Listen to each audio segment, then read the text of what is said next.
It was as if some invisible jet flashed into white flame.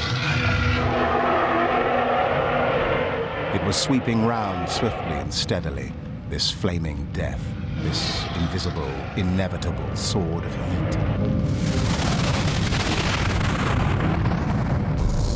The houses caved in as they dissolved at its touch and darted out flames.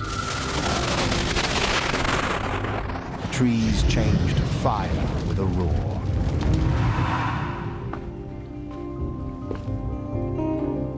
On the eve of the 20th century, H.G. Wells imagined a war of the worlds in which alien invaders left the capital city of the world's greatest empire in ruins.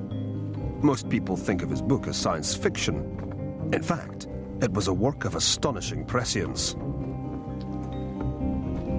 For the scenes of havoc Wells depicted were to recur time and again throughout the 100 years that followed. It was a century in which lethal new weapons were deployed to devastating effect.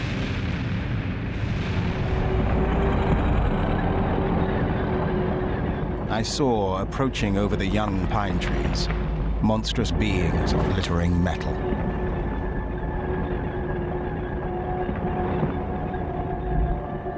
They wiped us out. Simply wiped us out. It was a century in which countless families were driven from their homes. It was a century in which city after city was laid waste, not just in the world wars, but year after year, in what seemed like a global 100 Years' War. The difference with Wells's nightmare vision was simply that those responsible were not Martians. They were human beings who, in order to justify the killings, defined other humans as aliens.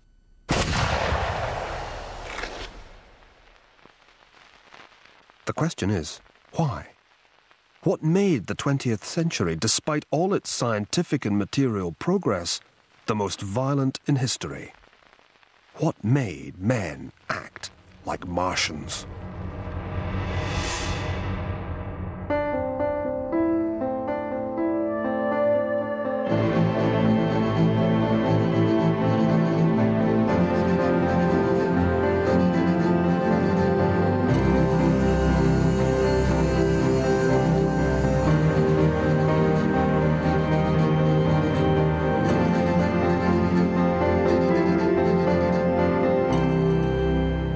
When I was a schoolboy, people tried to explain the violence of the 20th century to me in terms of class conflict or extreme ideologies like nationalism and socialism or great power rivalry. But this nasty story had a happy ending because the good guys, that was the Western democracies, won both the World Wars and the Cold War. Well, in this series, I want to tell you that that was all wrong.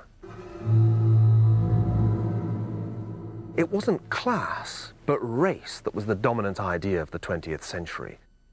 And it was your race that decided how you and your family fared in this 100 Years' War. It wasn't nation-states or great powers that were the principal players on the stage, but empires. As they declined, they clashed, and out of their ruins arose new and more terrible empires. By the time they'd been vanquished, not much was left of that dominance the West had enjoyed at the beginning of the century. For the principal theme of the 20th century wasn't the triumph of the West at all. It was the resurgence of the East.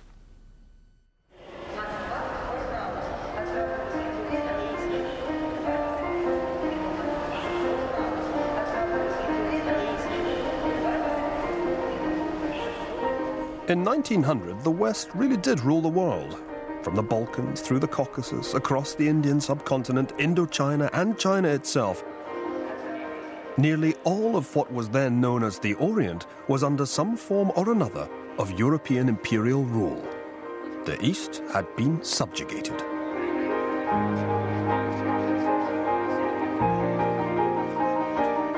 Perhaps nothing symbolized Western power over Asia more strikingly than the vast Trans-Siberian Railway, which links Moscow to Vladivostok, 6,000 miles to the east.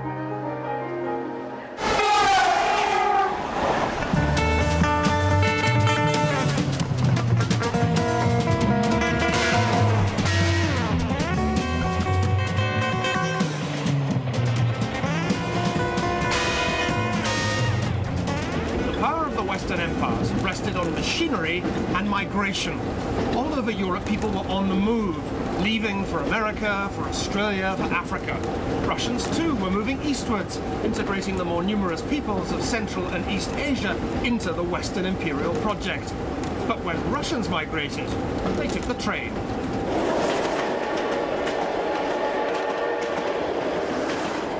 The building of the Trans-Siberian Railway was the culmination of one of the most explosive imperial expansions of the entire 19th century.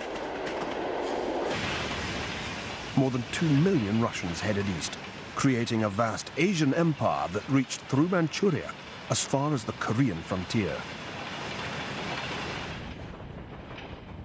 Yet this mass movement carried the seeds of the great imperial struggle between West and East that would define the 20th century.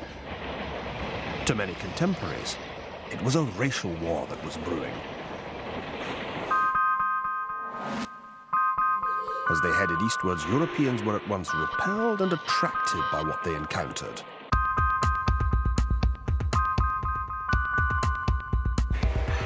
The Asiatic peoples looked and sounded very different. And their standard of living was generally lower. A whole new theory of race seemed to explain this.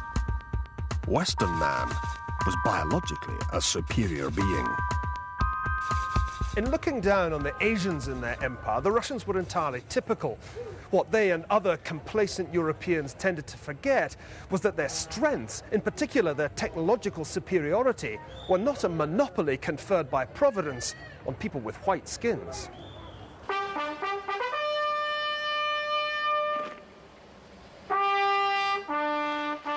In the second week of February 1904, reports reached St. Petersburg of a surprise torpedo attack on Russian ships in the furthest flung outpost of the Tsar's vast Asian empire, Port Arthur in Manchuria. The attack outraged Russians, not least because it was carried out by an Asian country, Japan. The government in St. Petersburg decided on massive retaliation.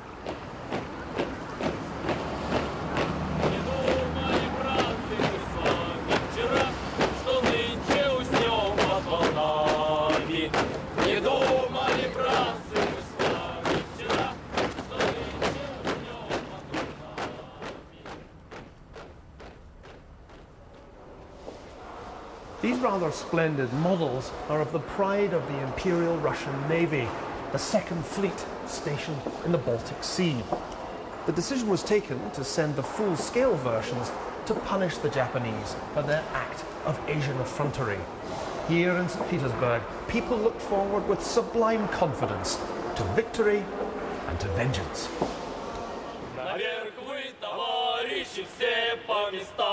Последний парад наступает, врагу не сдается наш гордый варяг, пощады никто не желает. In the press, the Japanese were portrayed as puny, jaundiced monkeys, fleeing in panic before the giant white fist of Mother Russia, or as oriental midgets about to be gobbled up by a giant Cossack. Not for the last time in the 20th century, notions of innate racial superiority were to prove deceptive. More than 6 months later, after pit stops in the North Sea and Madagascar, the Russian fleet finally got a crack at the dreaded Yellow Peril. It was an awful long way to go for a thrashing.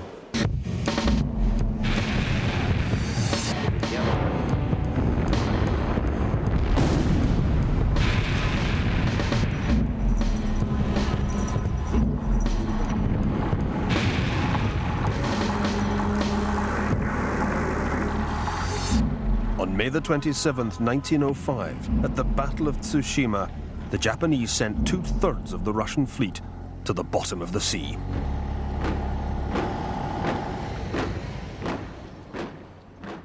We're sometimes tempted to think of the 20th century in terms of the triumph of the West.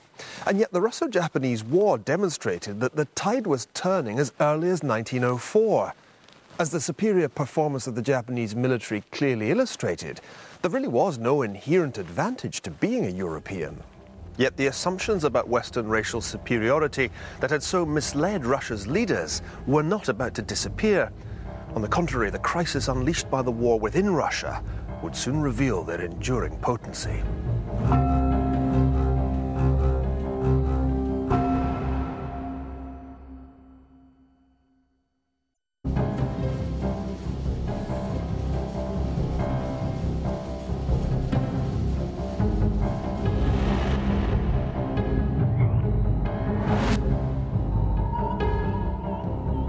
Before 1900, men had tended to believe that it was power and property that were inheritable. After 1900, however, powerful new political doctrines, democracy and socialism, seemed to overwhelm the hereditary principle.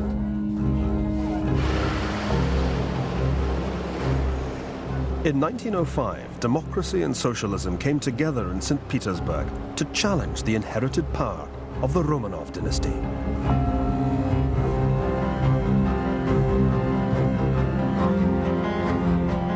That January, as military disaster was unfolding in the Far East, dissatisfaction erupted into revolution in the Russian capital after troops fired on a peaceful demonstration by workers and their families.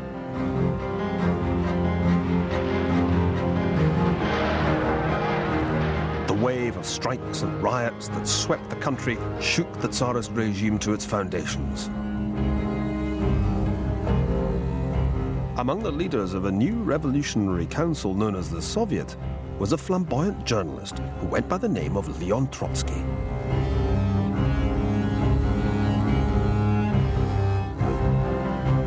Socialists like Trotsky aimed at replacing a system based on inherited thrones and wealth with one that aimed at equality.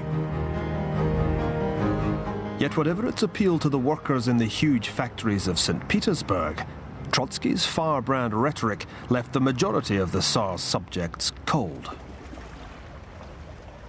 Hereditary privilege was one thing, but if you were born Leib Bronstein, as Trotsky was, you couldn't get rid of your hereditary identity as a Jew.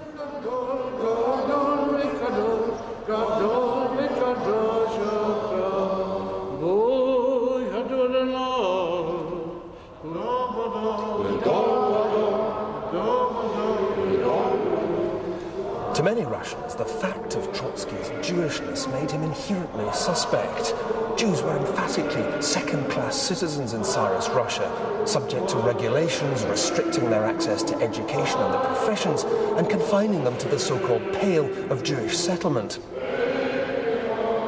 The 1905 revolution saw a fresh wave of anti-Jewish violence.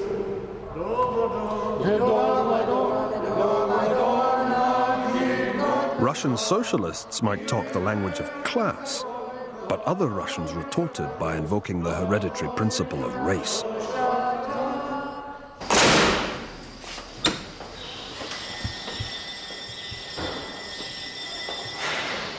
By the end of December 1905, the Tsarist regime had reasserted its control, and Trotsky was languishing in jail.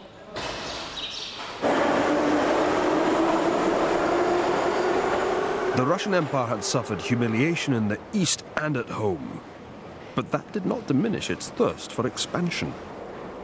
Undaunted by the danger of another humiliating defeat or renewed revolution, the Tsar embarked on a massive program of rearmament and railway construction. Only this time, the railways Russia built ran not eastwards to Asia, they ran westwards, towards Germany and Austria-Hungary, and their primary function was to carry not goods, but troops. The European empires would travel to their own destruction by train.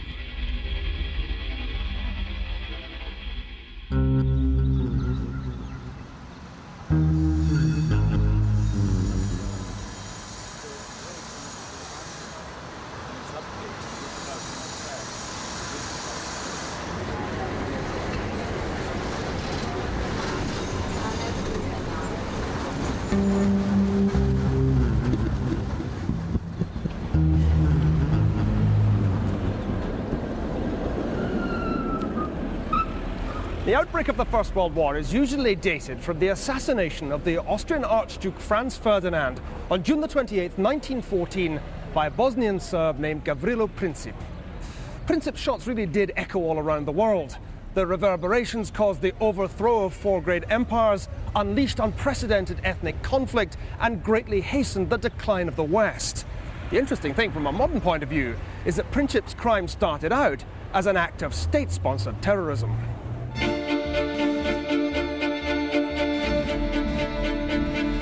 The mastermind behind the operation was like a villain from one of the Tintin stories, Colonel Dragutin Dmitrievich. It was his secret organization, the Black Hand, that trained a group of Bosnian teenagers for what was intended to be a suicide mission: to murder the heir to the Austro-Hungarian throne when he visited Sarajevo. The assassins were sent across the border with 4 Browning revolvers, 6 bombs, and cyanide tablets. The difficult thing to work out is how an act of terrorism in an obscure corner of Ruritania could have such massive consequences.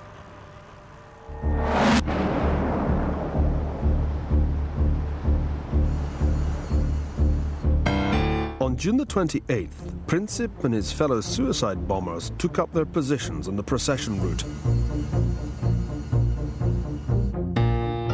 What followed was a black comedy of errors.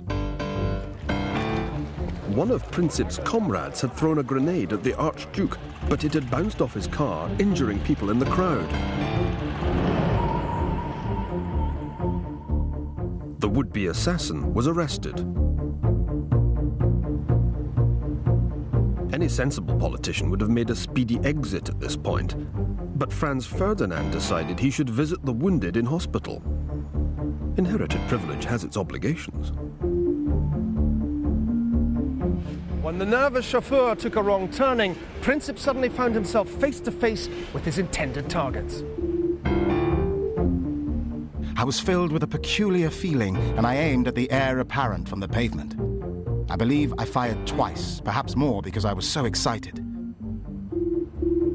Princip had managed to wound the Archduke fatally with a shot through the neck, but his second bullet hit the Archduke's wife by accident. To cap it all, the cyanide pills failed to work.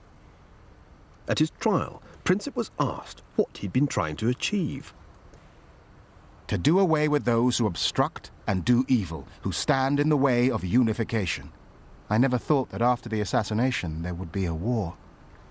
But how exactly could the gunshots that landed Gavrilo Princip in this Sarajevo courtroom have sparked off the first of the century's 2 world wars, a conflict that raged all over the globe and claimed nearly 10 million lives? After all, assassinations were 10 a penny in the early 1900s. Terrorism was all the rage amongst extreme nationalists. Why did this one criminal act have such vast, world-shaking consequences?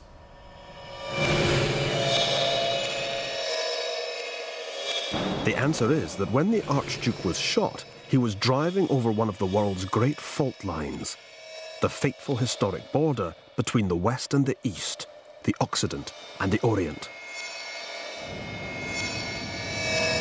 The trouble with geological fault lines is that as the Earth's tectonic plates grind uneasily against one another, they're where earthquakes happen.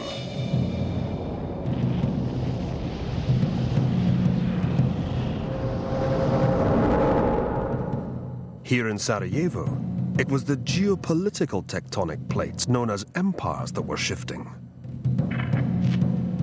Turkey's was giving way, Austria's was pushing forward, and so too was Russia's.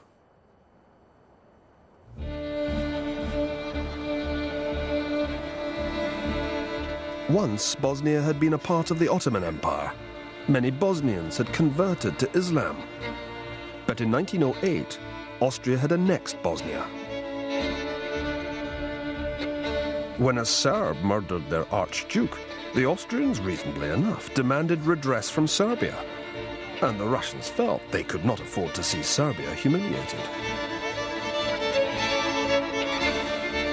All the ingredients were thus in place for an imperial war between Austria and Russia over the balance of power in the Balkans. But why and how did the other empires get involved? Historians used to explain the outbreak of the First World War as the result of an elaborate game of diplomatic chess, with the Germans lining up on the Austrian side of the board and the French taking the Russian side. The argument went that the Germans had to take the offensive, fearing a future Russian checkmate, but the Russians could rely on the French to make a blocking move. Yet in many ways the Germans were merely reacting to the shifting of the Austrian and Russian tectonic plates in the Balkans, and in particular to the increasingly reckless imperial policies of Russia's rulers. Even so, it needed one more empire to become involved for this to become not just a European war, but a world war. And that empire was the biggest one of them all.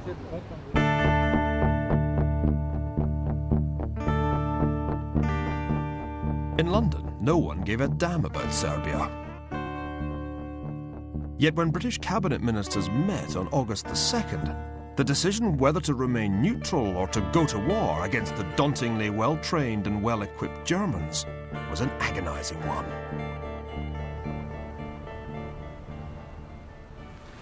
As so often during the 20th century, British politicians rather struggled to work out what the issue was.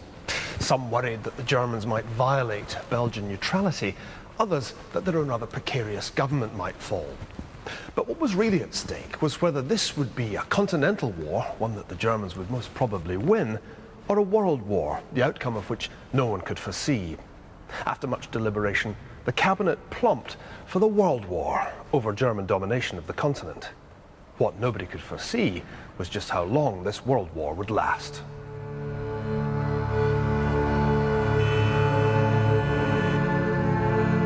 Although we tend to think of the First World War as a 4-year affair, in reality the global earthquake now being unleashed would shake the world for closer to 4 decades. As the British Foreign Secretary famously observed, the lights were going out all over Europe and might not be lit again in his lifetime. But even as the lights of Westminster grew dim, World War was igniting the fires of racial hatred.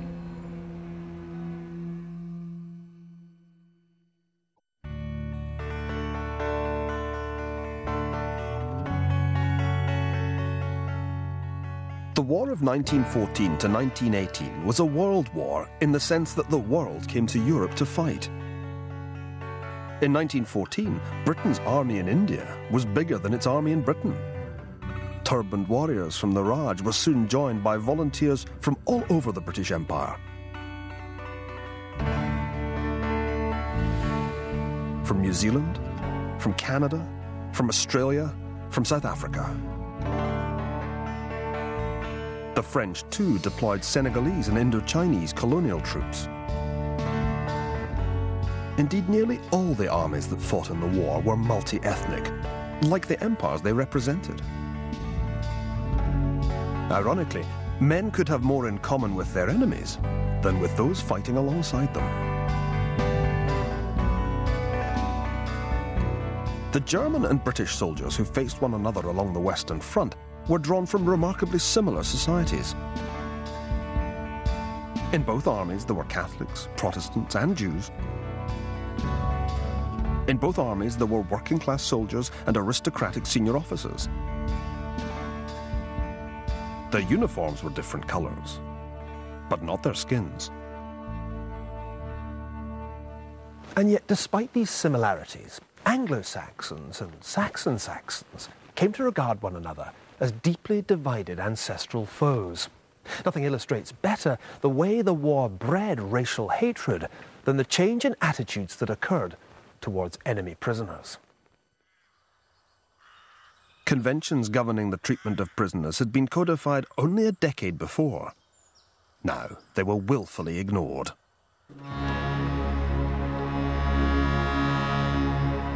When Colonel Frank Maxwell, VC, left his battalion after the Battle of the Somme, he praised his men for having begun to learn that the only way to treat the German is to kill him. I hardly know what a prisoner looks like, and one of the reasons for this is that this battalion knows how to look after its thirsty souls.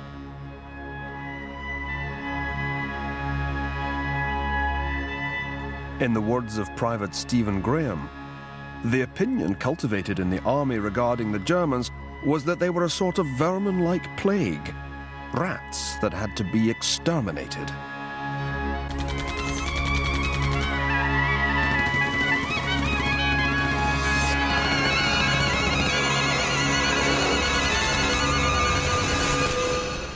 The Germans had become not just enemies, but aliens.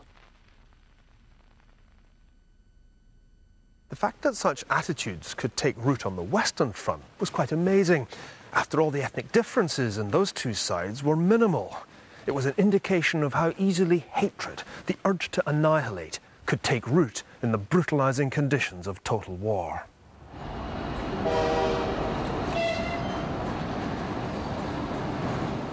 In other theatres of war, where ethnic differences were deeper, the potential for unconstrained violence was greater still.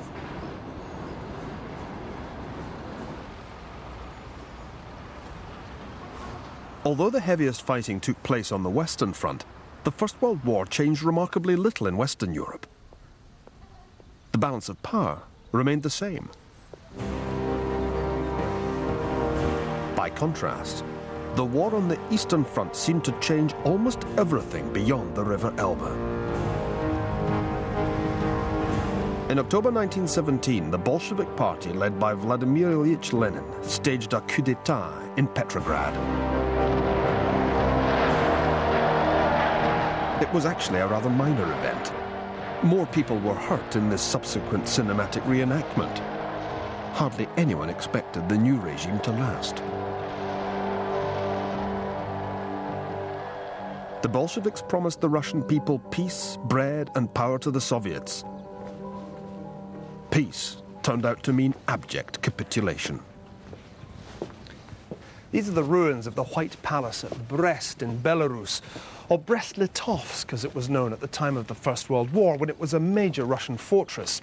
And it was here, in March 1918, that the German High Command demanded and secured the most astonishing concessions from a rather motley Bolshevik delegation that included a peasant named Roman Stashkov, who'd been picked up along the way to represent Russian agriculture. Well, the territories ceded by the Bolsheviks included a third of Russia's agricultural land, half its industry, and 90% of its coal mines. The war in the East was the war the Germans won. But the Germans were unable to consolidate these breathtaking gains.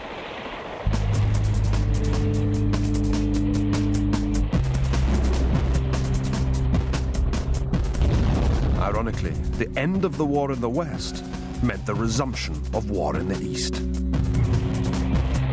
In the Russian Empire after 1918, World War mutated into civil war. It was a war that was nearly as bloody as the conventional war before it.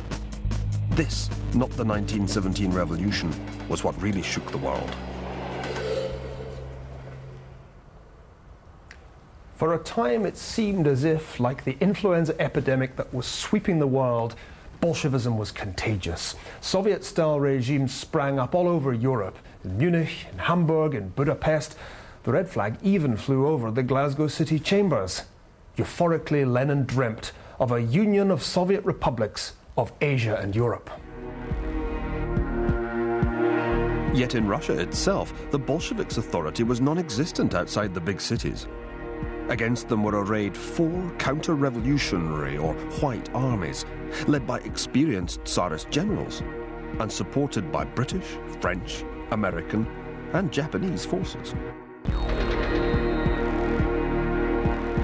It seemed more than likely that the Bolshevik regime would soon be overthrown.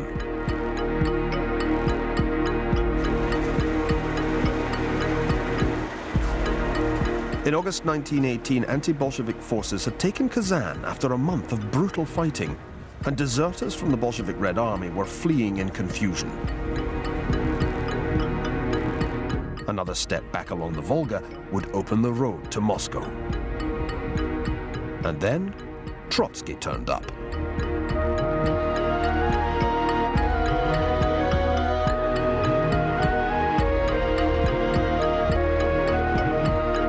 Trotsky was a journalist, not a general.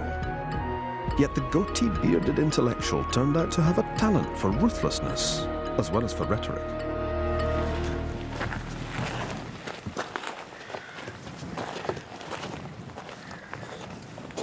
Bolshevism claimed to be about people power.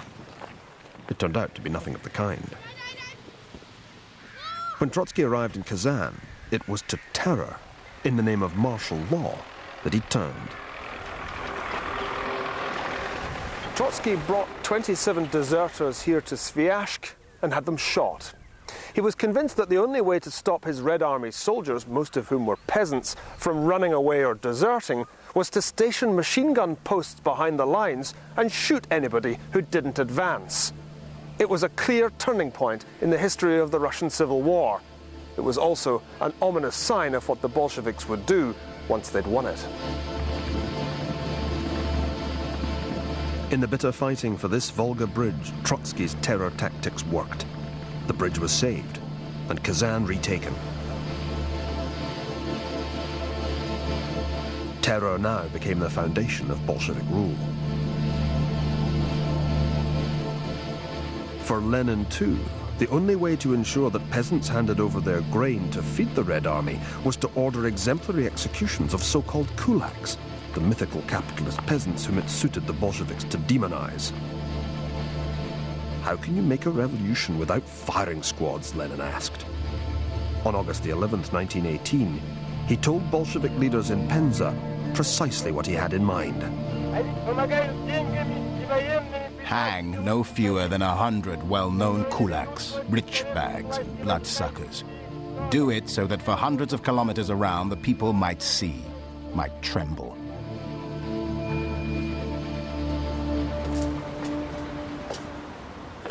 At the heart of this new tyranny was the All-Russian Extraordinary Commission for Combating Counter-Revolution and Sabotage, the Cheka for short. This building in St. Petersburg was its first headquarters. Under Felix Dzerzhinsky, and this is his desk right here, the Bolsheviks created an entirely new system of political policing, one which had absolutely no compunction about simply shooting people on suspicion. Here's a typical order Dzerzhinsky issued from September 1919, which lists no fewer than 67 people shot on suspicion of counter-revolutionary espionage. Number one on the list is a Liberal MP by the name of Nikolai Shepkin. The thing that really impresses me about this document is the extent to which these people were sent to their deaths on completely trumped-up charges.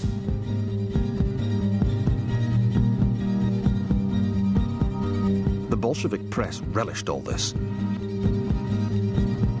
The Cheka does not judge, it strikes. It does not pardon, it destroys all those caught on the other side of the barricades.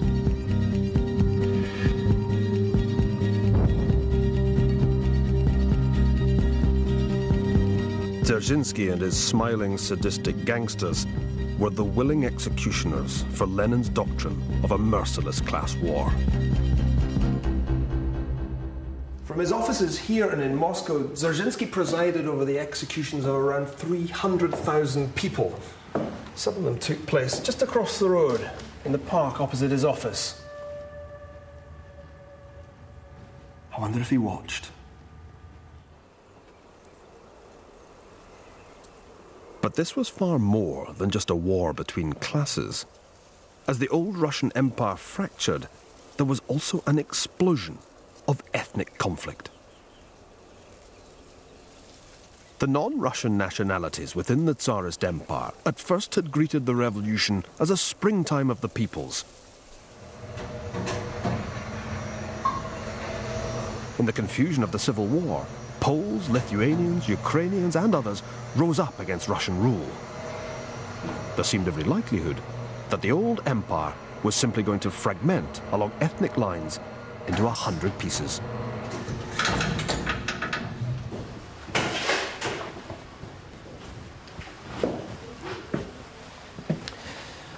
Marx had predicted a titanic struggle between proletariat and bourgeoisie.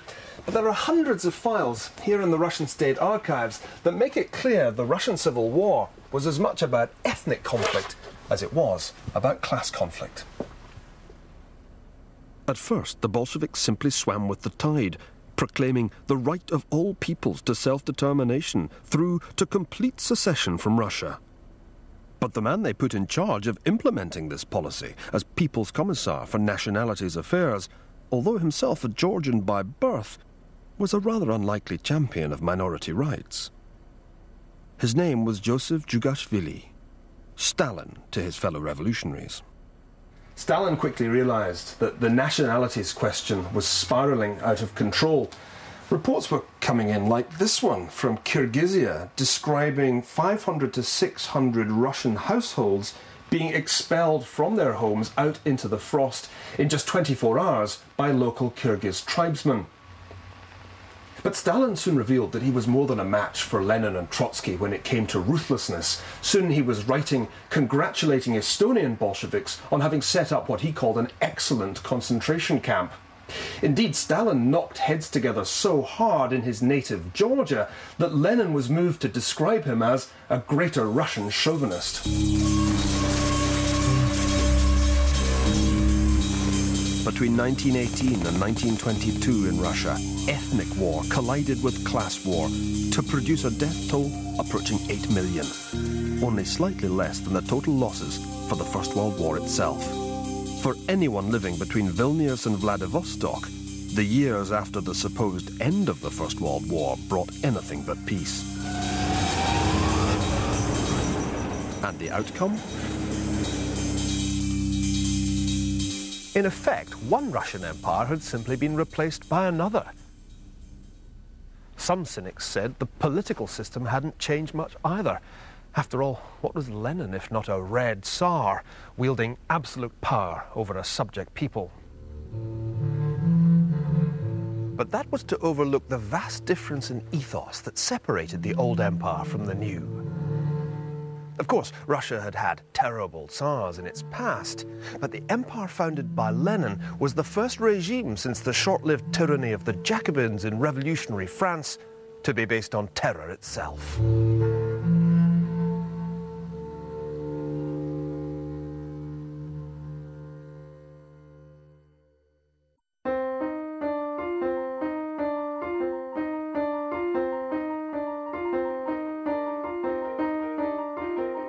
In January 1919, the Western leaders gathered in Paris to make peace.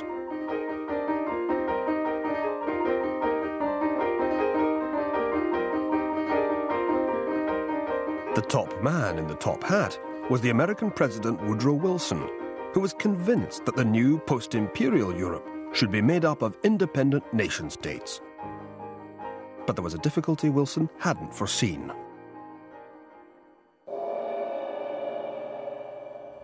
All over Europe, nation-building meant the creation of sizable ethnic minorities.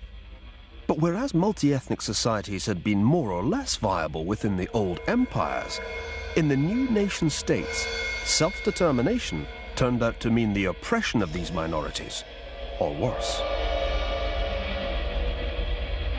The war hadn't been the war to end war, as Wilson had hoped.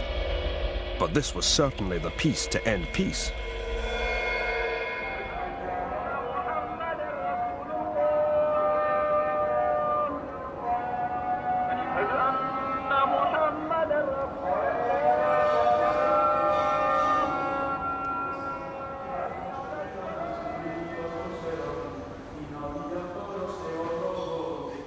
This is one of the last remaining Christian outposts in Turkey, a survival of the attempt to turn another multi-ethnic entity, the Ottoman Empire, into a nice, neat nation-state. Even before 1914, the Young Turks, a group of ambitious army officers, had seized power with the aim of modernizing the Ottoman system. One tactic they adopted was the suppression of the empire's ethnic minorities. First in line were the Armenians, Orthodox Christians who had long played a key entrepreneurial role in the Ottoman economy.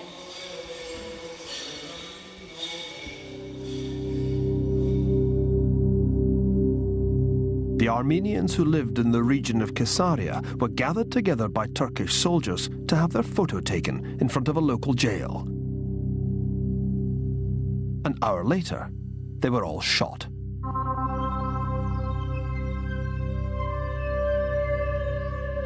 In the next 3 years, anything up to 1.5 million Armenian men, women and children died, as an entire people were forcibly transported from Armenia and Anatolia to Syria, where they were simply driven into the desert to die of thirst and hunger. Outside Turkey, it's generally acknowledged to have been the first true genocide, the organized, state-sponsored killing of a people for the intended purpose of putting an end to their collective existence. Yet the attempted annihilation of the Armenian community was only the beginning of a wave of ethnic violence, as the Ottoman Empire was ripped apart and then rebuilt as a nation-state.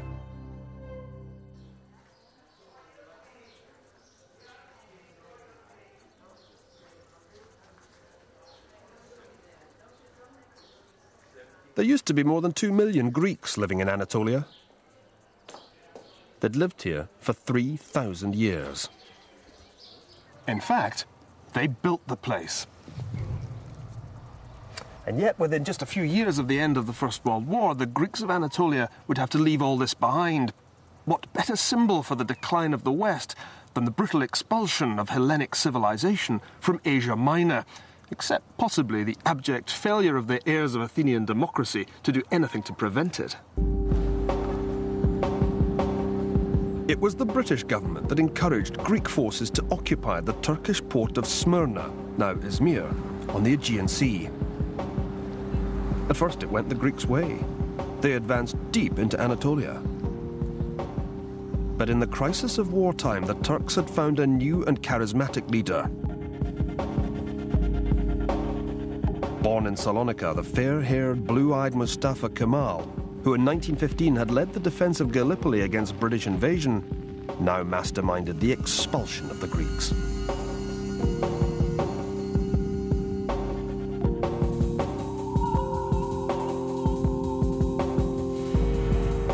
When Kemal struck in the summer of 1922, those who didn't surrender took to their heels.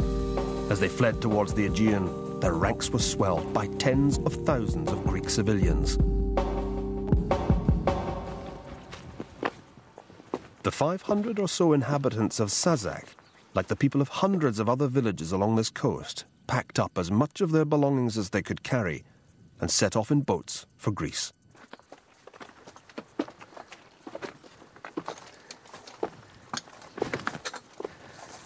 And some places recover from history, but not this one. Kind of reminds me of the Highland clearances, except there was an economic motive for that. This was just purely political. Hundreds of people kicked out of their homes for nothing.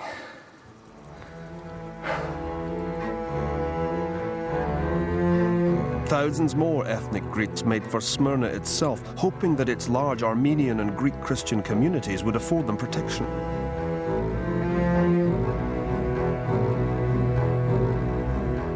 In September 1922, Kemal's army occupied the town. They sealed off the Armenian quarter and began systematically butchering its 25,000 inhabitants. The American consul George Horton looked on in horror. They had the air of hunters, crouching and stalking their prey. The hunting and killing of Armenian men, either by hacking or clubbing, or driving out in squads into the country and shooting, caused an unimaginable panic. Then they set fire to the Armenian quarter to incinerate any survivors. Tens of thousands of Greek refugees were trapped in an area half a mile long and 100 feet wide between the fire and the sea.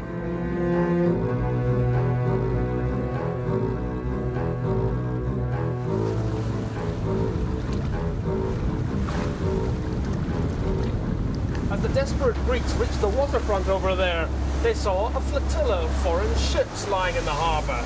More than 20 British, French and American warships. Thank God, they thought, we're saved. And yet the Western forces did next to nothing to help them. Not for the last time in the 20th century, an international contingent looked on as ethnic cleansing was committed. Here was a scene straight out of Wells's War of the Worlds.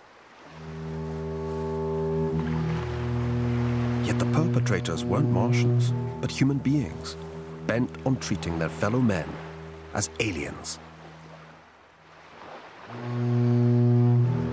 To the appalled George Horton, who was desperately trying to buy Greeks and Armenians safe passage with his own money, this was an act of religious fanaticism. Yet in reality, it was more ethnic cleansing than holy war. As Horton noted bitterly, the problem of the minorities is here solved for all time. Kemal saw no need to massacre the Greeks in Smyrna. He simply gave the Greek government until October the 1st to evacuate them all. The Greeks retaliated in kind.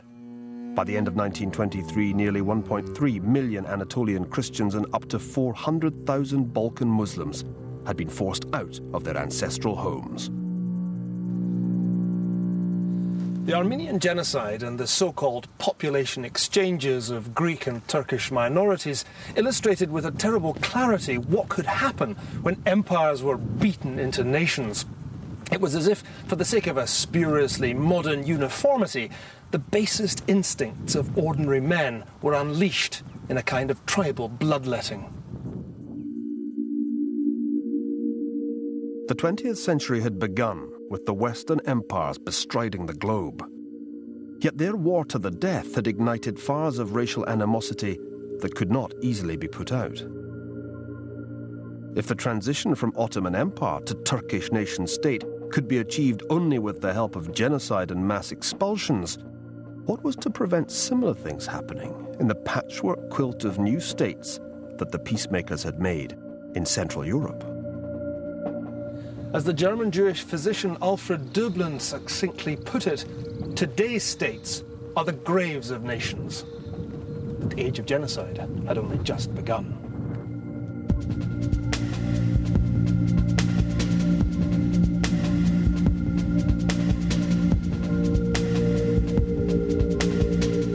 You can see this programme again over in More 4, Saturday at 7:05.